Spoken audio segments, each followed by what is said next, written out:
இன்னைக்கான சினி அப்டேட்ஸ்ல நம்ம என்ன பார்க்க போறோம் அப்படின்னா, இன்னைக்கு ரிலீஸ் ஆன நேத்து ரிலீஸ் ஆன எல்லா டீசர்ஸையும் நம்ம பார்க்க போறோம். அடுத்து ரிலீஸ் ஆக போற படங்களை பத்தியும் நம்ம பேச போறோம்.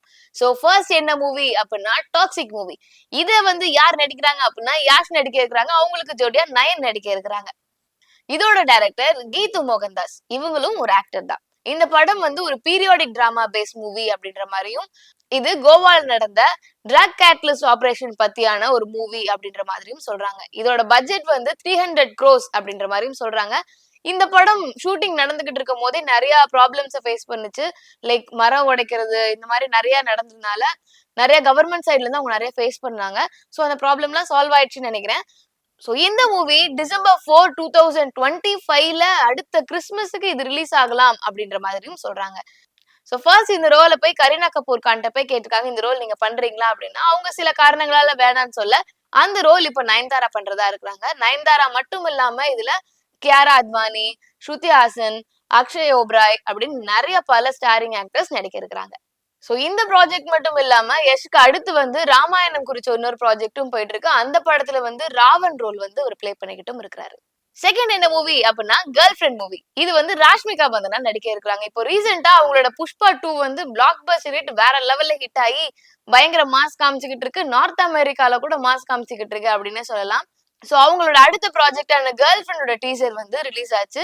அது வந்து ஒரு காலேஜ் லவ் ஸ்டோரி மாதிரி நமக்கு அந்த டீசரை பார்த்தாலே தெரிஞ்சு. அப்போ வந்து அவங்க ஃபேஸ் பண்ற சிச்சுவேஷன்ஸ், அப்போ என்னென்ன டிஃபிகல்டிஸ் ஃபேஸ் பண்ணுவாங்க அப்படின்ற மாதிரி தான் அந்த டீசரை பார்க்கும்போது நமக்கு தெரிஞ்சுச்சு.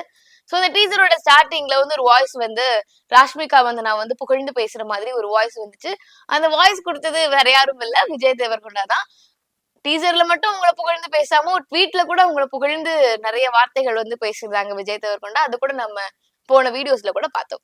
மூணாவது என்ன மூவி அப்படின்னு பாத்தீங்கன்னா வீர தீர சூரன் பார்ட் 2. இந்த படம் வந்து விக்ரம் நடிக்க இருக்கிறாரு. அவங்களுக்கு பேரா வந்து துஷரா விஜயன் வந்து நடிக்க இருக்கிறாங்க. இந்த படத்தோட டைரக்டர் வந்து SU அருண்குமார் வந்து டைரக்ட் பண்ண இருக்கிறாங்க. இவங்க தான் சித்தா மூவியும் எடுத்தாங்க. சோ இந்த மூவி எப்படி இருக்கும், சித்தாவோட மாசா இருக்குமா அப்படின்றது நம்ம படம் ரிலீஸ் ஆனதான் நம்ம எல்லாருக்கும் தெரியும். இது ஜனவரியில ரிலீஸ் ஆகும் அப்படின்னு சொல்லிட்டு இருக்காங்க. பொங்கல் ஒட்டி ரிலீஸ் ஆக போகுது அப்படின்றாங்க. இந்த படம் ஜான்ல ரிலீஸ் ஆக போகுது அப்படின்னு சொல்றாங்க. அதுவும் பொங்கலை ஒட்டி ரிலீஸ் ஆக போகுதுன்னு சொல்றாங்க. இது அஜித்தோட படத்தோட சேர்ந்து கிளாஷ் ஆகும் அப்படின்ற மாதிரியும் ஒரு பேச்சு போய்கிட்டு இருக்குது. எல்லாரும் வந்து பார்ட் 1 எடுத்துட்டு பார்ட் 2க்காக வெயிட் பண்ணுவோம். ஆனா இந்த படம் ஒரு ட்விஸ்டா பார்ட் 2 பார்த்துட்டு நம்ம அடுத்து பார்ட் 1க்காக வெயிட் பண்ணுவோம்னு நினைக்கிறேன். சோ இப்ப பேசுறது ஃபுல்லா அடுத்து வர போறது புதுசா வந்து ரிலீஸ் ஆக போற மூவிஸ பத்தி பேச போறோம். அடுத்து இப்ப நான் என்ன பத்தி பேச போறேன் அப்படின்னா, பழைய மூவி ஒண்ணு ரிலீஸ் ஆக இருக்குது. அதுவும் 12ஆம் தேதி ரிலீஸ் ஆக இருக்குது. டிசம்பர் 12க்கு ரிலீஸ் ஆக இருக்குது அப்படின்னா அவங்க எல்லாருக்குமே ஞாபகம் வந்துருக்கு இப்ப நான் என்ன மூவியை பத்தி சொல்றேன் அப்படின்னு. தளபதி மூவி வந்து ரீ ரிலீஸ் பண்ண போறாங்க. சோ அடுத்து என்ன மாதிரி யாரெல்லாம் தியேட்டர்ல போய் தளபதி மூவியை பார்க்க முடியாம என்னை மாதிரி யங்ஸ்டர்ஸ் இருந்திருப்பீங்களோ அவங்களுக்கான ஒரு அரிய வாய்ப்பு. நம்ம எல்லாரும் போய் நீ தியேட்டர்ல போய் தளபதி மூவியை பாக்குறதுக்கான ஒரு அரிய வாய்ப்பு கிடைச்சிருக்கு. சோ யாரெல்லாம் தளபதி மூவிக்காக வெயிட் பண்ணிட்டு இருக்கீங்க அப்படின்றதையும் கமெண்ட்ஸ்ல சொல்லிட்டு போங்க. சோ இத்துடன் சினிமா அப்டேட்ஸ் நான் முடிச்சுக்கிறேன். ஒளிப்பதிவாளர் மணியுடன் நான் உங்கள் வின்சி.